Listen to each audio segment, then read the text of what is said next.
Hello बच्चों, आज का हमारा टॉपिक है। कई बच्चे कह रहे हैं कि सर परसेंटेज कैसे उठाया जाए। तो आज मैं आप लोगों के सामने कुछ ऐसे व्यू बता रहा हूँ कि अगर आपको परसेंटेज लाना है, क्योंकि बेटा आप जान रहे हैं कि बोर्ड के एग्जाम का परसेंटेज, बोर्ड का एग्जाम में परसेंटेज बहुत ज़्यादा महत्व है।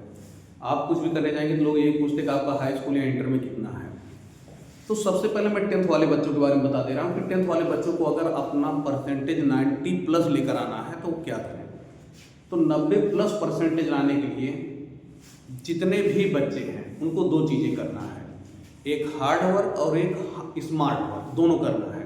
हार्ड वर्क के बगैर आप स्मार्ट वर्क भी नहीं कर पाएंगे और बगैर स्मार्ट वर्क के आप हार्ड वर्क चाहे जितना करेंगे तो वो आपको उचित फल नहीं देगा। तो हमारा कहने का तात्पर्य ये है कि हार्ड वर्क क्या है, स्मार्ट वर्क क्या है। बेटा हार्ड वर्क मतलब ये मेहनत तो आपको करना है भैया। अगर आपको परसेंटेज अच्छा लाना है तो आपको मेहनत करना है।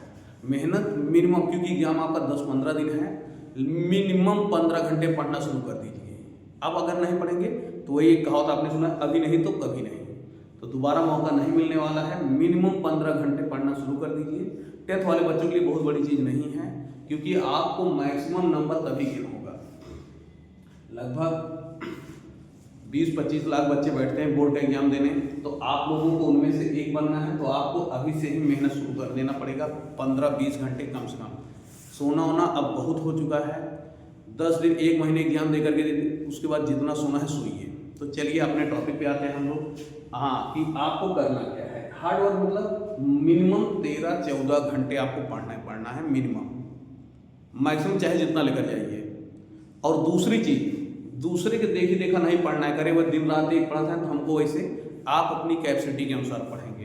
कैपेसिटी का मतलब ये हुआ कि जैसे अगर आप 1-1 घंटे पढ़ करके ऊब जाते तो 1 घंटे पढ़िए, आधे घंटे रेस्ट करिए, फिर 1 घंटे पढ़िए। अब ऐसा नहीं कि 1 घंटे पढ़िए उसके बाद 4 घंटे रेस्ट करिए, ऐसी वाली कहानी अब नहीं है। 1 घंटे पढ़िए, 15-20 मिनट इधर उधर अपना जो भी करना है करिए, फिर आगे पढ़िए 1-1.5 घंटे, फिर अपना 15-20। देखिए हर एक बच्चों की कैपेसिटी अलग होती है। कुछ बच्चे लगातार 2-3 घंटे पढ़ सकते हैं, कुछ बच्चे आधा घंटा पढ़ सकते हैं। तो आप अपनी कमजोरी को अपनी ताकत बनाइए कि आधे घंटे पढ़े, उसके बाद 10 मिनट इधर उधर रेस्ट किए, फिर आके आधे घंटे बैठ के पढ़ लिए।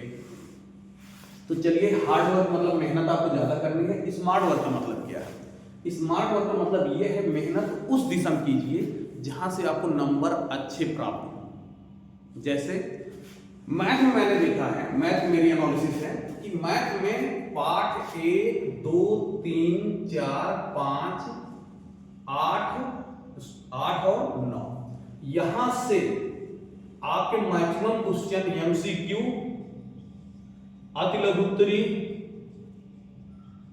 और लघुत्तरी क्वेश्चन बनते हैं। लघुत्तरी ज्यादा बनते हैं और यहां के क्वेश्चन एनसीईआरटी और एडिशनल दोनों आते हैं। इसको याद रखिएगा, एनसीईआरटी और एडिशनल दोनों आते हैं। एंड एडिशनल, इसको आप लोग थोड़ा ध्यान दीजिएगा। मैंने जो 3-4 साल में एनालिसिस किया है पार्ट मैथ में कक्षा 10 के बच्चों के लिए, 1, 2, 3, 4, 5, 8 और 9 पार्ट ऐसे मैथ के जहां से एमसीक्यू 20 नंबर का, अति लघुत्तरी, लघुत्तरी, एनसीईआरटी और एडिशनल दोनों से देते हैं। मतलब आपको इसमें एडिशनल पे भी मेहनत करनी है। ये आपका स्मार्ट वर्क का तरीका हुआ। बाकी जो बच्चे पार्ट हैं 6, 7, 10, 11, 12, 13, ये जो हैं इसमें मैक्सिमम क्वेश्चन एनसीईआरटी ही रहते हैं और ये लघुत्तरी और दीर्घोत्तरी ज्यादा रहते हैं।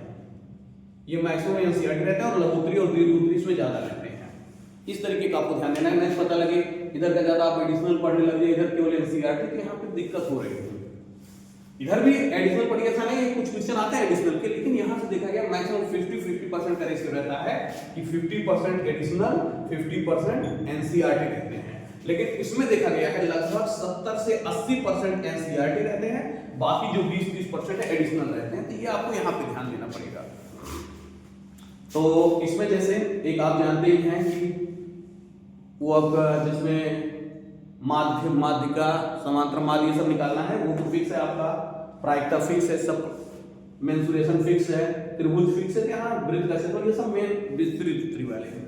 ये सब ऑप्शनल छोटे छोटे क्वेश्चन हैं। तो यहाँ पे आप क्या करेंगे, जितने आप एनसीईआरटी ध्यान देंगे उतने आप एडिशनल पे ध्यान देंगे और मैक्सिमम पढ़ेंगे बुक और जितना, हाँ एक चीज और याद रखिएगा, ये नहीं है बेटा कि आपने एक बार पढ़ लिया हो गया, जितने आप बार बार रिवाइज करते आएंगे वो आपके दिमाग में उतने सेटअप होता जाएगा। इना है कि आपने त्रिभुज एक बार पढ़ लिया, कोई भी न्यूमेरिकल एक बार लगा लिया, उसको नहीं देखना है, जितने आप बार बार रिवाइज करेंगे उतने आपका बढ़ता जाएगा।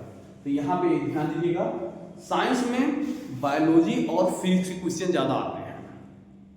बायोलॉजी में मेंडल वाले नियम से 100% क्वेश्चन उठना है, बाकी कुछ आप अपने पाचन से देख लीजिएगा।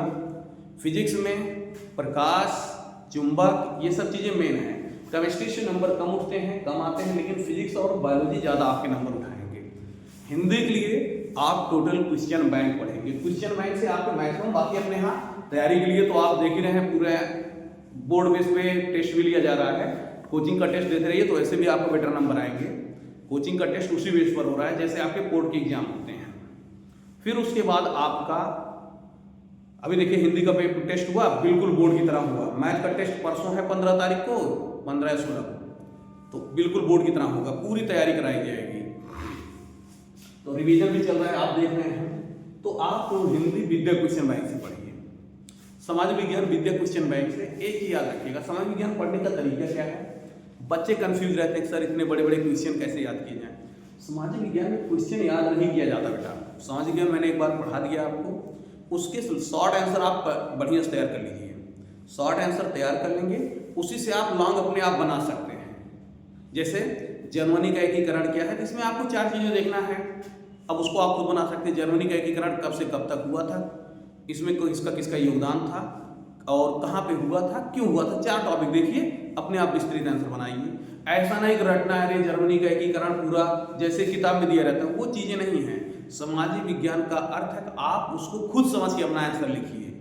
अब जैसे आज मिट्टी के कितने प्रकार हैं, तो आप किताब से नहीं 5 या 6 प्रकार के नाम देख लीजिए, उसके अपने आंसर बना के देखिए। हाँ, ये चीजें थोड़ा फैक्ट देखना पड़ेगा कि मिट्टी कहाँ पाई जाती है, ये वाली जैसे लाल मिट्टी कहाँ कहाँ तक पाई जाती है, इनमें कौन सी फसल उगाई जाती है, दोमट मिट्टी कहाँ से कहाँ तक पाई जाती है, लैग्नाइट आपकी जितने भी हैं ये सब कहाँ कहाँ पाए जाते हैं। तो ये चीजें आपको ध्यान देनी पड़ेगी।